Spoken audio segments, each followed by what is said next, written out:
তত্ত্বাবধায়ক সরকার ব্যবস্থা ফিরিয়ে দিতে শুধু সাময়িক সমাধান নয়, এ বিষয়ে সুদূর প্রসারী ও কার্যকর সমাধান চান আপিল বিভাগের বিচারপতিরা। প্রধান বিচারপতি ডক্টর সৈয়দ রিফাত আহমেদ বলেছেন, নির্বাচনকালীন সরকার ব্যবস্থা এমনভাবে নির্ধারিত হবে যাতে তা বারবার সংকটে না পড়ে এবং দেশের গণতন্ত্রকে স্থায়ীভাবে শক্তিশালী করে।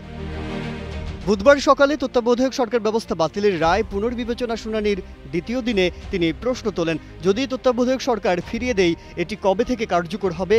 তত্ত্বাবধায়ক সরকার নিয়ে সুস্পষ্ট স্থায়ী সমাধান প্রয়োজন, যাতে ভবিষ্যতে এটি নিয়ে সংকট সৃষ্টি না হয়। দেশে গণতন্ত্র প্রতিষ্ঠা করতে এটি যাতে সুদূর প্রসারী প্রভাব রাখে সেইটিই করা হবে। এদিন প্রধান বিচারপতির নেতৃত্বাধীন 7 বিচারপতির পূর্ণাঙ্গ আপিল বেঞ্চে শুনানি শুরু হয়। আদালতে আবেদনের পক্ষে শুনানি করছেন ব্যারিস্টার রুহুল কুদ্দুস কাজল ও অ্যাডভোকেট মোহাম্মদ শিশির মনির। রাষ্ট্রপক্ষে শুনানি করছেন অ্যাটর্নি জেনারেল মোহাম্মদ আসাদুজ্জামান। এর আগে মঙ্গলবার এই আবেদনের প্রথম দিনের শুনানি অনুষ্ঠিত হয়।